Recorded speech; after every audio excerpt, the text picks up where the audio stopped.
الله الرحمن الرحيم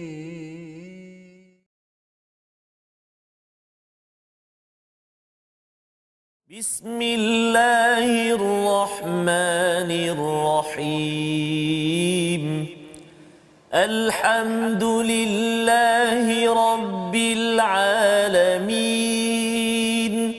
الرحمن الرحيم مالك يوم الدين إياك نعبد وإياك نستعين اهدنا الصراط المستقيم صراط الذين أنعمت عليهم غير المغضوب عليهم ولا الضالين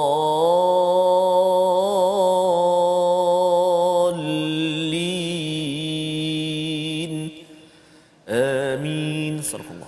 Assalamualaikum warahmatullahi wabarakatuh. Alhamdulillah wassalatu wassalamu ala Rasulillah wa ala alihi wa man wala syada la ilaha illallah syada Muhammadan abduhu wa rasuluh. Allahumma salli ala sayidina Muhammad wa ala alihi wa sahbihi ajma'in. Amma ba'du. Apa khabar tuan-tuan dan puan yang dirahmati Allah sekalian?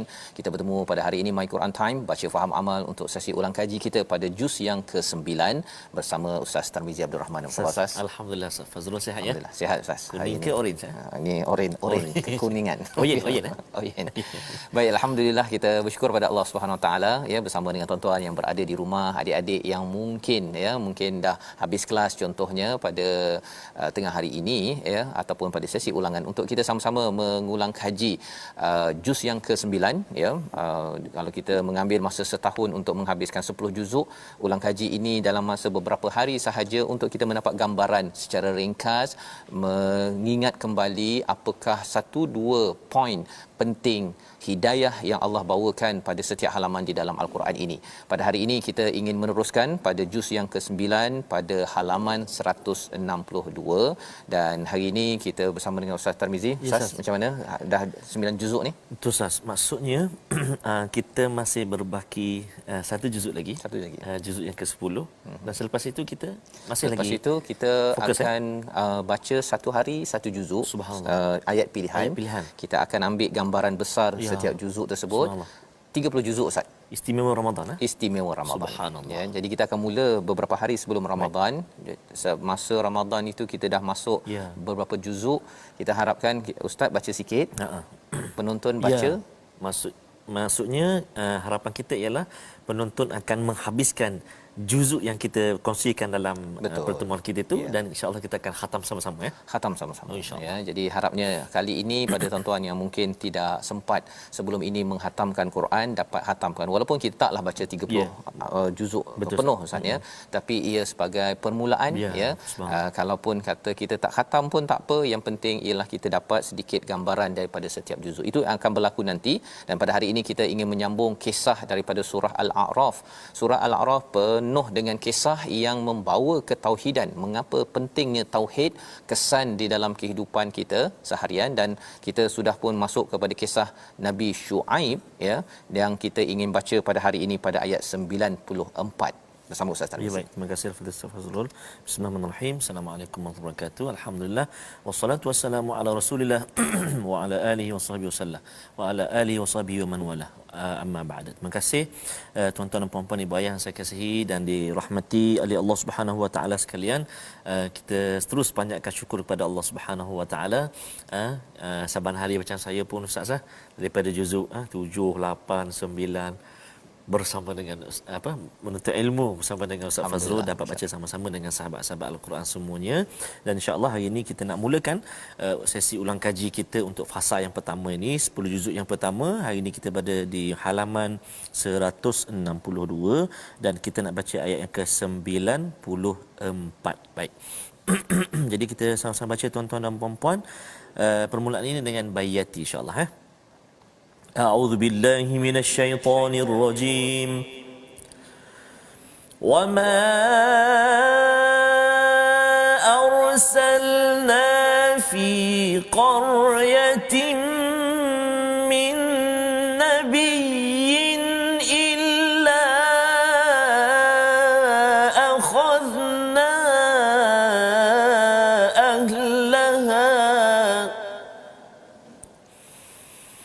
إلا أخذنا أهلها بالبأساء والضراء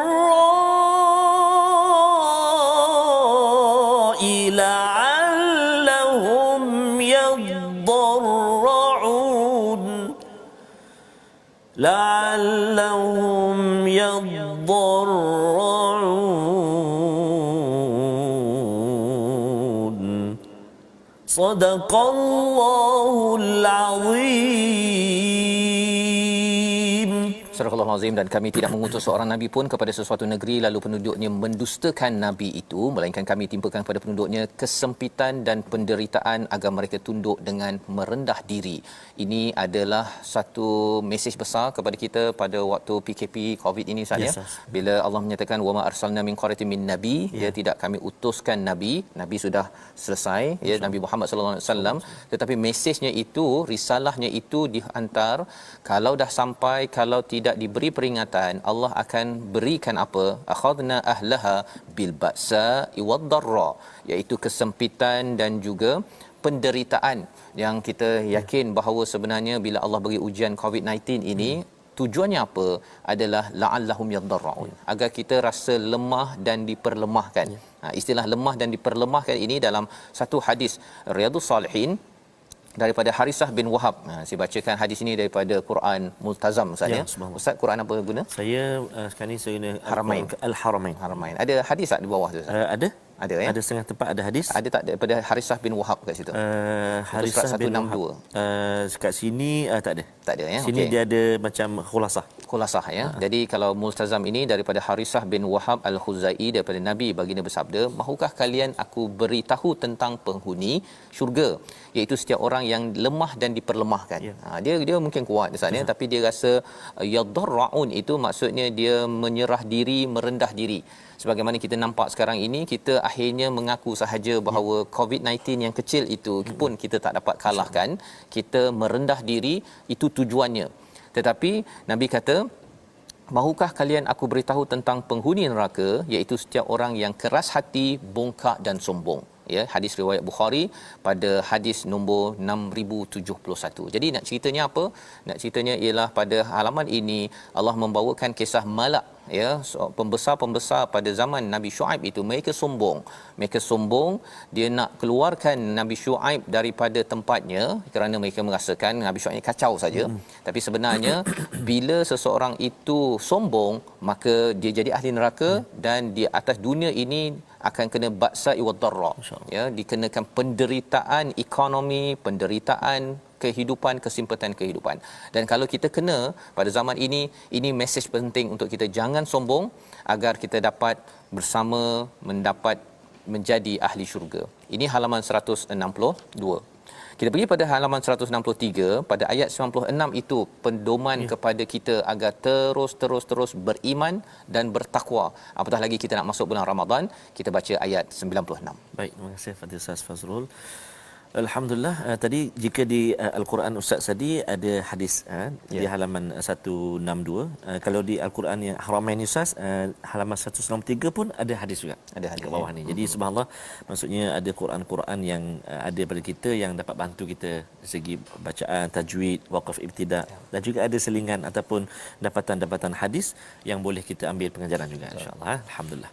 Baik, kita nak membaca ayat 96. Menarik ayat ini. Kita baca dulu, lepas ni kita akan ikuti apa tadabbur dia.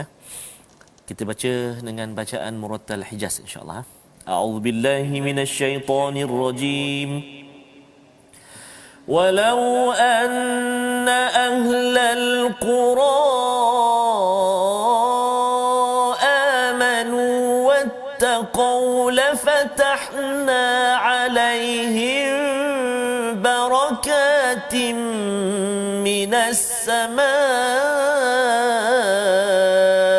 والأرض لفتحنا عليهم بركات من السماء والأرض ولكن ولكن كذبوا فأخذناهم بما كانوا يكسبون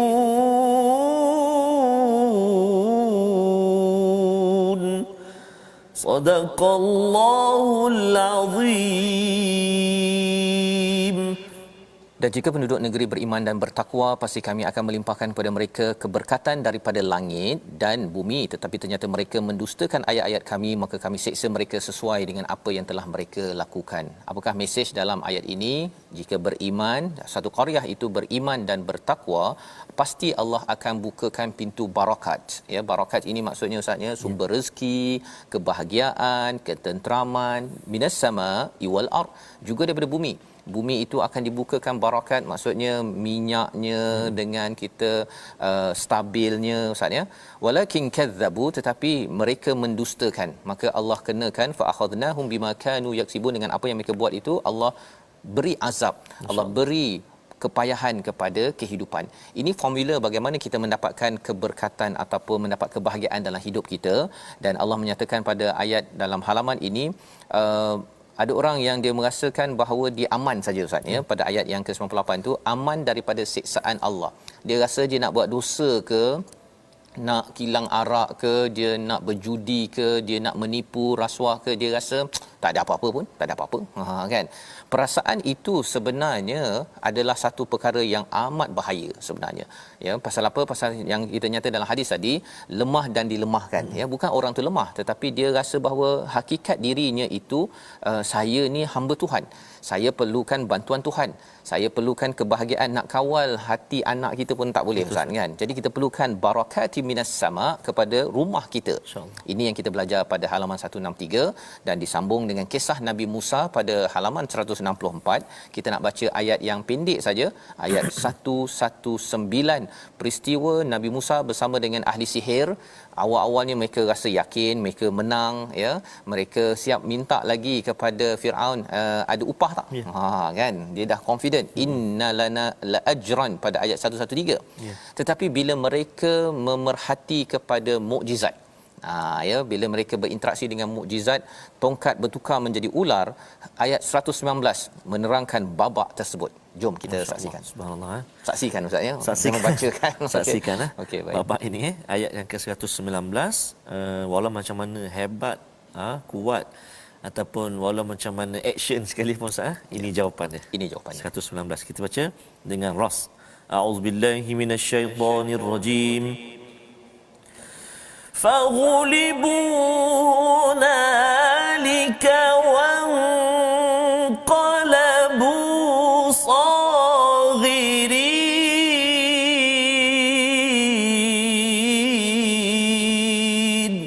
صدق الله العظيم. Maka mereka dikalahkan di tempat itu dan jadilah mereka orang-orang yang hina.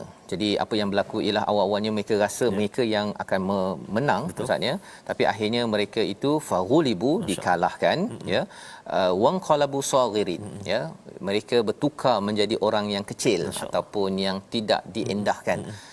Satu, kecil itu dalam konteks Firaun dinampak kecil ya kerajaannya, tetapi lebih daripada itu ahli sihir itu pun merasa kecil ya, sehingga kan mereka pada ayat 120 itu wa ulqiyas saharatu sajidin, ahli sihir itu sujud. Dia merasa kecil bila dia melihat ada kebenaran. Bila kita tengok kebenaran dalam Al-Quran, kita rasa kecil, tidak rasa besar, tidak rasa ego. Pasal itu yang ditunjukkan oleh Firaun. Bila makin ego sampai dia sanggup menyatakan bahawa dia adalah Tuhan. Itu bahayanya ya.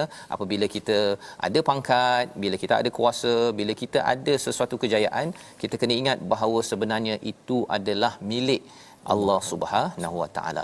Disambung pada halaman 165 ini pada ayat 126, Allah menyatakan, dan engkau tidak menyalahkan kami melainkan kerana kami beriman kepada ayat-ayat Tuhan kami ketika ayat itu datang kepada kami. Dialog siapa ini?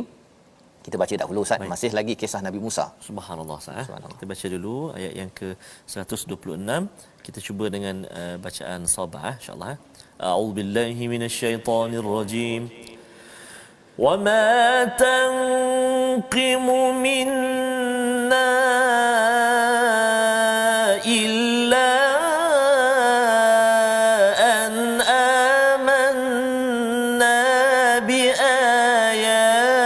آيات ربنا لما جاءتنا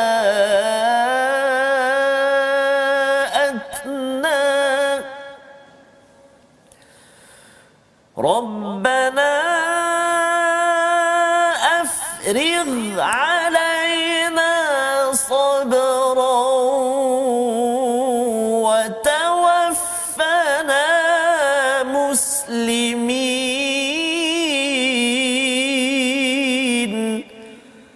صدق الله العظيم.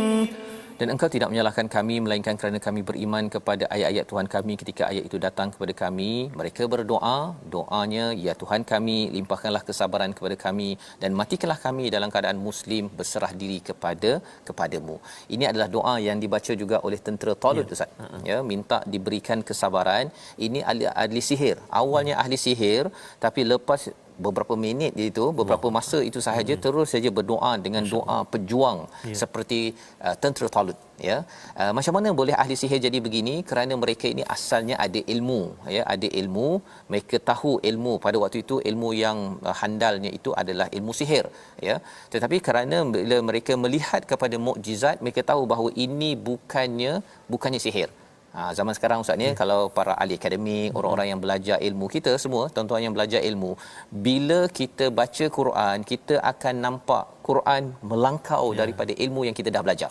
Itu hakikat yang akan dan sentiasa berlaku. Maka kesannya apa? Bila orang berilmu, dia nampak kebenaran yang lebih mantap, ya, maka terus dia rasa kerdil dan terus sujud. Itu puncak kepada ilmu. Tetapi kalau makin ada ilmu, makin jadi profesor tapi makin tidak mahu membaca Al-Quran, ya, maksudnya ataupun memandang Quran ini sebagai kecil, itu tandanya ilmunya itu bukan ilmu yang original mendekatkan diri pada Allah. Itu mungkin sekadar informasi, mengumpulkan data-data sahaja untuk dunia. Jadi ini yang berlaku. Dan di dalam halaman 165 ini pertembungan di antara ahli sihir dengan Firaun. Maka pada ayat 130 itu, apa yang berlaku pada Firaun, pada kumpulan ataupun ahli keluarganya, geng-geng kuncu-kuncunya, mereka itu diazab bisinin pada ayat 130, wa naqsim minas samarat, iaitu dari segi tumbuh-tumbuhan, ya, dia punya buah-buahan itu kurang misalnya. Jadi sumber ekonomi terancam sebenarnya, la'allahum yadhakkarun, agar mereka mendapat peringatan. Tapi masalahnya ialah mereka tak ambil peringatan. Dalam ayat yang ke-131 dijelaskan perkara ini. Kita baca bersama. Baik, terima kasih Ustaz. Ayat 131 ini menarik ayat ini. Dan ayat ini kalau kita boleh singkap sedikit Ustaz, maksudnya banyak berlaku dalam kehidupan kita. Dalam kehidupan. Kan?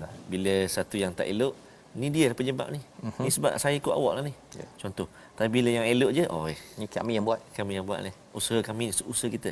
Jadi Allah peringatkan kita tuan-tuan dan puan-puan dalam ayat yang ke-131. Kita baca dulu dengan bacaan nahwan insya-Allah. A'udzubillahi minasyaitonir rajim. Fa idza ja'atuhumul hasanatu qalu lana hadhihi wa in tusibhum sayyi'atun yattayyaru bi Musa wa man ma'ah ala innama ta'iruhum 'indallah ala innama ta'iruhum 'indallahi walakinna aktharahum la ya'lamun. Sadaqallahul azim. Surah Al-Azim ayat 131, kemudian apabila kebaikan kemakmuran datang kepada mereka, mereka berkata ini adalah usaha kami, dan jika mereka ditimpa kesusahan, mereka kata akibat malang ini kepada Nabi Musa dan pengikutnya, ketahuilah sesungguhnya nasib mereka dalam kekuasaan Allah, namun kebanyakan mereka tidak mengetahui. Apakah yang boleh kita belajar? Allah memberi ujian dalam hidup kita pada ayat 130 itu agar kita ambil peringatan, baiki, mendekatkan diri kepada Allah SWT. Cabarannya ialah apa? Ada manusia seperti Ali Fir'aun ini, kuncu-kuncu Fir'aun, dia kalau dapat baik dia kata kami yang buat, yang menyebabkan kemajuan ekonomi kami. Ya. Tetapi bila ada masalah dia menyalahkan orang lain. Dalam kes ini adalah Nabi Musa dan juga Ma'ah, ya, wa Ma'ah itu orang-orang yang bersama dengan Nabi Musa. Ideanya apa? Suka menyalahkan. Ini adalah sifat siapa? Sifat iblis. Sifat iblis ini kalau yang baik itu saya, kalau teruk saya ni gagal, dia menyalahkan kepada Nabi Adam, malah menyalahkan kepada Allah Subhanahu Wa Taala. Jadi ini perkara yang perlu kita beri perhatian, yang kita ingin elakkan, kerana apabila kita bertauhid pada Allah, kita tahu bahawa ala innama ta'iruhum indallah, ya, semua ketetapan nasib kita adalah di sisi Allah Subhanahu Wa Taala. Allah yang tahu, Allah yang menguruskannya. Walakinna aktsarahum la ya'lamun, tetapi ramai orang yang tak tahu apa? Tak tahu tauhid, sehingga kan dia diterjemahkan kepada sombong. Bila baik saya punya, kalau tak baik orang lain punya, ya. Dan ini ciri yang kita ingin elakkan.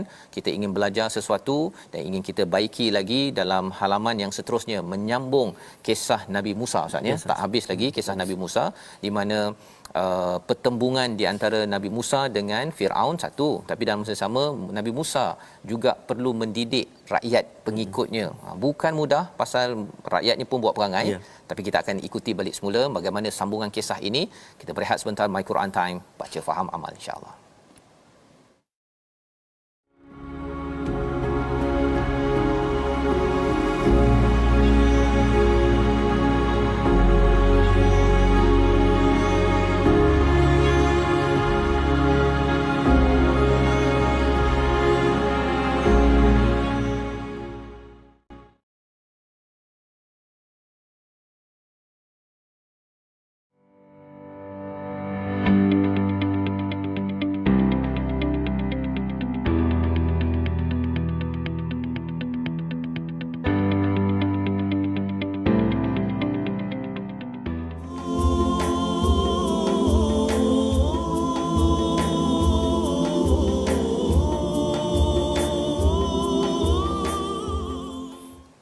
أعوذ بالله من الشيطان الرجيم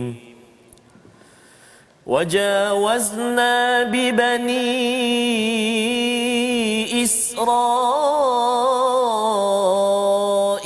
البحر فأتوا على قوم يعكفون على أصنام لهم قالوا يا موسى اجعل لنا إلها كما لهم آلهة قال إنكم قوم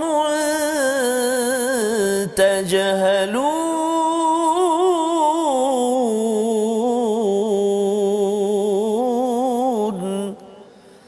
صدق الله العظيم. Surah Al-Azim, kita kembali semula dalam My Quran Time baca faham amal pada hari ini. Kita mendalami kepada juz yang ke-9 pada bahagian yang pertama, dan alhamdulillah kita ingin terus pada ayat 138, Ustaz, ya, menyambung kisah Nabi Musa apabila Allah menyatakan dan kami selamatkan Bani Israel menyeberangi laut itu, bahagian utara daripada Laut Merah. Ketika mereka sampai kepada satu kaum yang tetap menyembah berhala, mereka Bani Israel berkata, wahai Musa, buatlah untuk kami sebuah Tuhan berhala sebagaimana mereka mempunyai beberapa Tuhan berhala. Musa menjawab, sesungguhnya kamu orang-orang yang tajhalun, yang bodoh, ya. Ini adalah satu perkara yang penting kita fahami, bagaimana dalam perjuangan Bani Israel ini, ya, Nabi Musa ingin selamatkan Bani Israel daripada ditekan oleh pemerintah yang zalim. Tetapi apakah yang berlaku? bila dah diselamatkan daripada cabaran itu, mereka minta untuk dijadikan ataupun adakan berhala, ya. Dia tengok orang lain ada berhala asnam, dia pun nak berhala. Padahal sebenarnya hakikatnya ialah tauhid kepada Allah itu yang penting. Maka Nabi Musa menyatakan, innakum qaumun tajhalun, kamu ni memang jahil, yang mengikut perasaan, padahal kita baru sahaja diselamatkan oleh Allah Subhanahu Wa Taala. Dan ini perkara yang penting. Jahil dalam konteks ini sebenar dalam konteks Al-Quran bukanlah jahil pasal tak ada master ataupun PhD ataupun ijazah, tetapi jahil itu bila seseorang itu tidak mengenal Tuhan, tidak mengenal Tuhan, lagi bahaya, lagi bahaya, ya. Dan inilah mesej ketauhidan yang dibawakan dalam bentuk kisah, ya, yang kita ingin sampaikan pada anak-anak kita, bahawa kisah Nabi Musa, kita tengok saatnya satu sudut ialah Nabi Musa berjuang ini, satu nak menghadapi Firaun, tapi dalam masa sama nak menghadapi Karenah kaumnya. Memang perit, ya, susah, tetapi Allah menegur kepada Nabi Musa bahawa itu adalah perjuangan, ya. Dia kena kembali kepada kaumnya, bukan sekadar duduk diam dalam surau, istilahnya zaman sekarang lah, kan. Duduk solat baca Quran seorang-seorang, tak payah jumpa orang, yang penting kamu buat amal ibadah, itu bukan caranya, ya, yang ditunjukkan pada halaman 167. Dan kita nak lihat pada halaman 168, ya, pada ayat yang ke-146, sebagai satu daripada perkara yang penting kita fahami. Kita baca dahulu ayat 146 sebelum kita mendengar tadabbur daripada rakan-rakan kita di online nanti. Kita silakan Ustaz. Terima kasih kepada Ustaz Fazrul. Tuan-tuan dan puan-puan sahabat Al-Quran yang dikasihi Allah Subhanahu Wa Taala sekalian, kita nak menyambung ulang kaji kita ayat yang ke-146 di halaman 168. Jadi nanti ada satu ayat tu saya akan berhenti pada kalimah bi ghairil haqq. Jadi qaf kat situ, kita waqaf dekat situ, ada sabdu, dan kita waqaf, kita berhenti, dia jadi qalqalah akbar. Sebab huruf qaf merupakan salah satu huruf qalqalah, dan kita berhenti pula pada dia, and then ada sabdu. Jadi lantunan dia paling tinggi. Jadi jom kita praktik insya-Allah. A'udzubillahi minasyaitonir rajim. سأصرف عن آياتي الذين يتكبرون في الأرض بغير الحق وإن يروا كل آية لا يؤمنوا بها وإن يروا سبيل الرشد لا يتخذوه سبيلا وإن يروا سبيل الغي يتخذوه سبيلا ذلك بأنهم كذبوا بآياتنا وكانوا عنها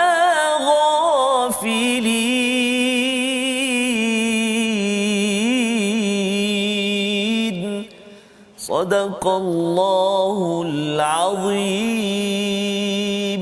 Surah Al-Azim ayat 146, dan akan aku palingkan daripada tanda-tanda kekuasaanku orang yang menyombongkan diri di bumi tanpa alasan yang benar. Jika mereka melihat setiap tanda mereka kekuasaan Allah, mereka tetap tidak beriman kepadanya. Dan jika mereka melihat jalan yang membawa kepada petunjuk, mereka tidak akan menempuhnya, tetapi jika melihat jalan kesesatan, mereka akan menempuhnya ataupun mengambilnya. Yang demikian adalah kerana mereka mendustakan ayat kami dan mereka selalu leka terhadapnya. Inilah salah satu daripada komentar tentang peristiwa, ya, bukan sekadar kisah Nabi Musa itu yang paling dekat, tetapi kisah-kisah kaum sebelum ini yang perlu kita ambil pelajaran. Apakah tadabbur bagi ayat 146 ini? Kita persilakan pada Puan Hasliza online. Bismillahirrahmanirrahim. Okay, dalam ayat ini Allah mengingatkan saya supaya sentiasa membenarkan ayat-ayatnya, yakni Al-Quran, dan saya mesti risau dengan amaran Allah yang maha berkuasa untuk memalingkan hati saya daripada jadi orang beriman dan menerima petunjuknya kalau saya sombong dengan ayat-ayat Allah. Na'udzubillah min zalik. Wallahu a'lam. Terima kasih diucapkan pada Puan Hasriza di online pada ayat 146 Ustaz ya. Yes, Maksudnya kalau ambil di bahagian hujung itu zalika bi annahum kazzabu bi ayatina, kita minta dijauhkan daripada mendustakan ayat Allah dan juga menjadi orang yang lalai ya, mendustakan dan juga lalai. Apa maksudnya? Ialah apabila kita mendustakan, kita rasa bahawa Quran ni tak penting kot kan, ataupun rasa ada perkara lebih penting ya yang perlu diberi perhatian, Quran diabaikan. Itu maksudnya mendustakan, bukan menipu. Menipu tu memang paling tinggilah. Kita tipu kepada orang lain, kata Quran cakap begini-begini tapi tak ada dalam Quran, itu confirm. Tetapi mendustakan ini juga ialah merasakan perkara itu tidak penting, tidak benar untuk memberi kesan pada hidup kita. Itu yang pertama. Dan yang keduanya ialah wakanu anha ghafilin, dan lalai. Lalai inilah yang menyebabkan bagi iblis itu ya, bila dia lalai maka habis ya. Dan kita tidak mahu lalai. Pasal apa? Pasal iblis memang dah berjanji dia akan melalaikan manusia, dia akan menggoda manusia. Tetapi kalau kita selalu kembali kepada rushd ataupun kepada hidayah, macam mana kita nak dapatkan hidayah? Sudah tentunya kembali kepada perkataan Allah untuk memandu kita, maka insya-Allah kita tidak akan ditarik daripada ayati. Nah ya, apa maksud ditarik ataupun dipalingkan? Kita rasa bahawa kebesaran Allah ni macam tak ada apa Ustaz. Ya, itu yang berlaku pada Firaun. Dia rasa bahawa dia dah dapat macam-macam tapi dia nak cakap bahawa dia Tuhan. Betul. Ya, ataupun al-malak, pembesar pada zaman Nabi Shu'aib itu, dia merasakan bahawa kami nak buat apa saja, nak tipu, nak rasuah apa sebagainya, pasal kami lah. Ya, itu pelajaran yang kita belajar daripada halaman 168. Halaman 169 kita nak melihat kepada satu lagi ayat. Ayat 151, ini sambungan kisah Nabi Musa. Tadi komentar masuk balik, kisah Nabi Musa ni panjang Ustaz ya. Selain daripada kisah Nabi Shu'aib, kisah Nabi Musa lagi panjang dalam surah Al-A'raf, untuk kita memahami betapa mencabarnya perjuangan Nabi Musa, juga untuk kita sama-sama ikuti. Kita lihat kepada ayat 151, bagaimana bila Nabi Musa dah balik ya, berjumpa Allah, dia tengok dia punya kaumnya sembah berhala ataupun lembu emas ya. Jadi dia marah sangat kepada kaumnya, marah sangat pada abang dia ya, Nabi Harun. Apa yang dia buat? Dia tarik dia punya janggut. Okey. Dan itu marah sangatlah tu kan. Kalau tarik rambut tu satu hal ni, tarik janggut. Apakah yang didoakan oleh Nabi Musa ketika dah berlaku peristiwa tersebut? Ayat 151. Silakan Ustaz. Baik. Terima kasih kepada Ustaz Fazrul. Kita baca sekarang tuan-tuan dan puan-puan ayat yang ke-151. Benar ya, panjang sekali penerangan ataupun ayat-ayat yang terdapat menyentuh tentang Nabi Allah Musa alaihissalam ini. Satu motivasi sebenarnya pada kita. Kita taklah ujian sebesar sehebat Nabi Allah Musa, sikit saja. Betul. Tak apalah. Terus nyengeng terus. Jangan. Tak boleh. Tak boleh subhanallah. Jadi insya-Allah mudah-mudahan kita terus diberi kekuatan oleh Allah Subhanahu wa taala. Jom kita baca ayat 151. Kita cuba bacaan dengan taranum sabah. A'udzubillahi minasyaitonirrajim. Qala rabbighfir li wa li akhi wa adkhilna في رحمتك قال رب اغفر لي ولأخي وأدخلنا في رحمتك وأنت أرحم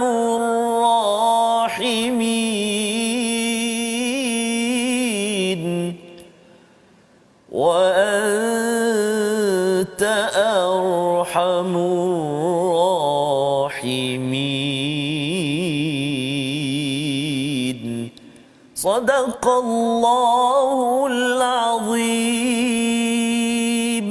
Surah Al-Azim ayat 151, dia Nabi Musa berdoa, ya Tuhanku, ampunilah aku dan saudaraku dan masukkanlah kami ke dalam rahmat Engkau, dan Engkau adalah Maha Penyayang daripada semua penyayang ya.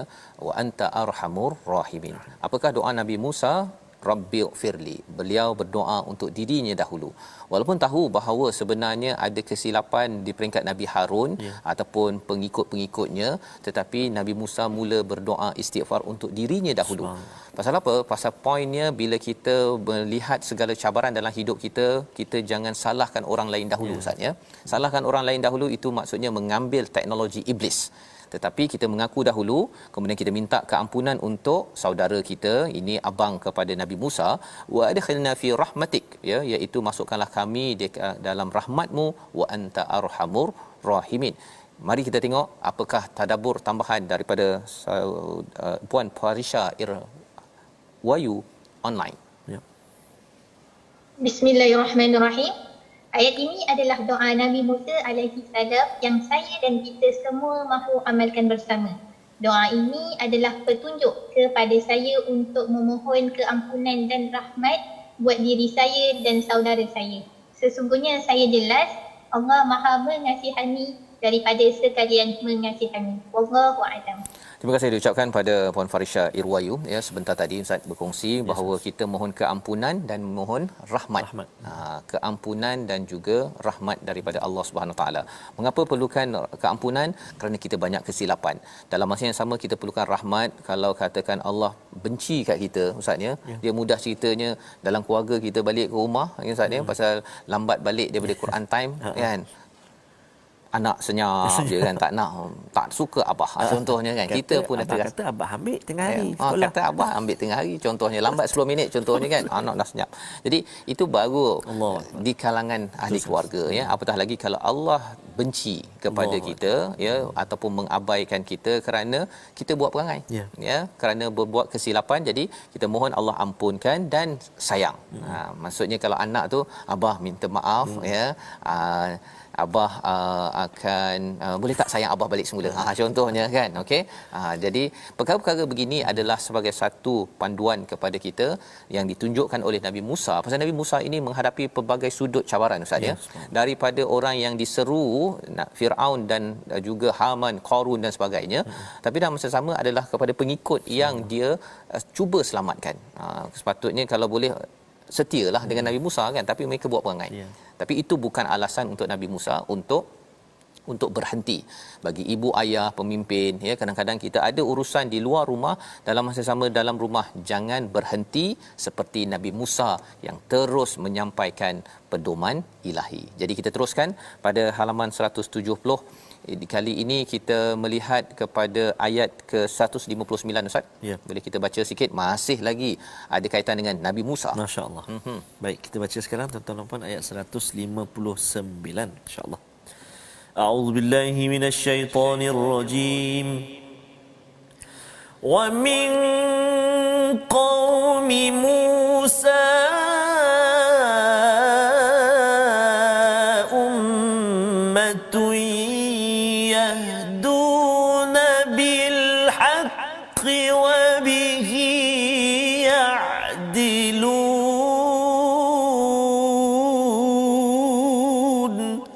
Sadaqallahul Azim. Sadaqallahul Azim. Ini adalah maksudnya, dan di antara kaum Musa itu ada satu umat yang memberi petunjuk, ya, yahduna bil haqq, dengan kebenaran, ya, dengan kebenaran, dengan panduan daripada wahyu. Dan dengan itu pula mereka berlaku adil dalam menjalankan keadilan. Jadi walaupun ada perangai umat Nabi Musa, Bani Israel, Ustaz ya, perangai macam-macam, ya, buat apa, dah bagi buat berhala daripada emas, ya, kemudian minta apa lagi, minta berhala pula bila dah selamat daripada Laut Merah tersebut. Jadi bila semua perangai ini dibuat, mungkin menyebabkan panas juga, ya, pada hati pada Nabi Musa, tetapi Allah mengingatkan wa min qaumi Musa, sebahagian daripada kaum Musa itu yahduna bil haqq, ya, mereka berpegang dengan hidayah dan juga mereka memberi petunjuk, menjelaskan petunjuk kepada kebenaran. Allah memberi highlight perkara ini agar apa? Agar Nabi Musa sedar bahawa ada orang yang ingin ikut kepada hidayah. Kepada kita, ya, kadang-kadang kita cakap mungkin 100 orang tak berapa beri perhatian ke apa ke, tetapi paling kurang mungkin 1 atau 2 ataupun 3 yang akan mengikut pada hidayah. Ketentuan ini daripada siapa? Daripada Allah Subhanahu Wa Taala. Jadi ini sebagai pembakar semangat kepada kita yang ingin membawa mesej ketauhidan kebaikan di tempat kerja, di dalam rumah, teruskan menyampaikan walaupun ada berbagai perangai yang ada, jangan putus asa. Pasal bukanlah namanya syurga kecuali apabila dah melalui segala cabaran, Ustaz, ya. Dan kita tahu dan kita mohon Allah kuatkan kita. Disambung pada halaman 171 pada ayat 161 itu sebagai satu lagi pedoman, ya, pedoman bila Allah mengangkat istilahnya al-muhsinin, orang yang berbuat baik. Siapa? Kita baca ayat 161. Baik, terima kasih Ustaz. Kita nak baca sekarang tuan-tuan dan puan-puan, sahabat-sahabat Al-Quran yang dikasihi Allah Subhanahu Wa Taala sekalian, ayat yang di pertengahan halaman 171 iaitu ayat 161, agak panjang ayat dia. Jadi mari kita lihat Quran yang saya gunakan ni Multazam ini, dia ada panduan waqaf dan juga ibtidak yang warna hijau dan merah tu. Jadi kita pandukan panduan itu insya-Allah untuk kita berhenti dan kita ibtidak balik dekat mana bacaan kita insya-Allah. A'udzu billahi minasyaitonir rajim. Wa idh qila lahum uskunu hadhil qaryata wa kulu minha haythu syi'tum وَكُلُوا مِنْهَا حَيْثُ شِئْتُمْ وَقُولُوا حِطَّةٌ وَادْخُلُوا الْبَابَ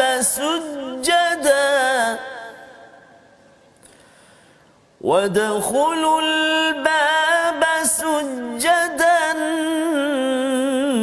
نَغْفِرْ لَكُمْ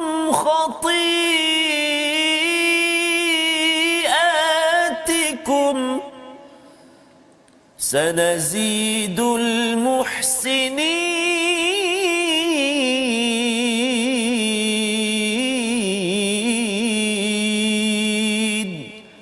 صدق الله العظيم. Surah Al-Azim ayat 161 ini menyambung kisah Nabi Musa yang telah pun diberikan, ya, kami membahagikan mereka menjadi 12 suku yang masing-masing berjumlah besar. Ini pada ayat 160 berkaitan dengan Bani Israel. Maka mereka ini 12 kumpulan ini berarak dan menuju kepada Baitul Maqdis. Allah kata pada ayat 161, dan ingatlah ketika dikatakan pada mereka Bani Israel, duduklah di negeri ini Baitul Maqdis dan makanlah daripada hasil buminya di mana saja yang kamu kehendaki. Dan katakanlah, bebaskanlah kami daripada dosa-dosa kami dan masukkanlah pintu gerbangnya sambil membongkok, nescaya kami ampunkan kesalahan-kesalahanmu, kelak akan kami tambah pahala kepada orang yang berbuat kebaikan. Jadi mereka nak menang, Ustaz, ya. Mereka nak masuk ke Baitul Maqdis daripada Mesir itu sebagai satu lambang kemenangan, dan diingatkan untuk hittah ini maksudnya lebih kurang macam istighfar lah, ya, untuk mohon keampunan selalu. Kita pun kalau katakan Nabi ketika Fathu Mekah diingatkan untuk tasbih, tahmid dan juga istighfar, ya. Nanti Allah akan beri lagi ganjaran kepada orang yang buat baik bila mana dia menuju kemenangan, dia masih lagi mengaku merendah diri. Tapi cabarannya ialah apa yang bersambung lagi dalam kisah ini ialah mereka tak nak, mereka main-mainkan lagi Nabi Musa, buat perangai lagi. Kesannya ialah apa? Kesannya mereka ini tak dapat kemenangan, Ustaz. Allah bagi mereka pusing, ya, tak dapat kemenangan. Dan inilah yang kita belajar sekali lagi, iaitu merendah diri, jangan lalai dan selalu jangan mendustakan ayat Allah. Memohon keampunan itu penting sebagai lambang untuk kita elakkan diri kita daripada lalai dalam kehidupan. Kita doa pada Allah Subhanahu Wa Taala 10 halaman kita dalami ini sebagai pelajaran untuk kita bersama Ustaz Tarmizi. أعوذ بالله من الشيطان الرجيم بسم الله الرحمن الرحيم الحمد لله رب العالمين والصلاة والسلام على رسول الله الأمين سيدنا محمد وعلى آله وصحبه أجمعين اللهم صل على سيدنا محمد وعلى آل سيدنا محمد اللهم يا الله ويا رحمن ويا رحيم. Kami memohon ke hadratmu ya Allah agar ilmu-ilmu yang kami dapati, ilmu-ilmu yang kami miliki, ilmu-ilmu yang kami pelajari makin mendekatkan kami kepadamu ya Allah. bukan menjauhkan kami ya Allah, bukan menyebabkan kami sombong dan angkuh ya Allah, akan tetapi menjadikan kami ini hamba-hamba-Mu yang senantiasa berasa kerdil di hadapan-Mu ya Allah. Tiada yang kami miliki ya Allah, semuanya milik-Mu ya Allah. Wahai Tuhan yang Maha Berkuasa, wahai Tuhan yang Maha Memiliki, wahai Tuhan yang Maha Memberi, kurniakan petunjuk dan hidayah-Mu kepada kami ya Allah, agar kami tidak mudah lalai dalam kehidupan kami ya Rahman. Ampun dosa kami ya Allah, ampun dosa mak ayah kami ya Allah, muslimin dan muslimat birahmatika ya arhamar rahimin. Ballighna Ramadan, ballighna Ramadan, ballighna Ramadan. Pertemukan kami dengan Ramadan ya Allah. Wa sallallahu ala sayyidina Muhammadin wa ala alihi wa sahbihi wa baraka wa sallam. Walhamdulillahi rabbil alamin.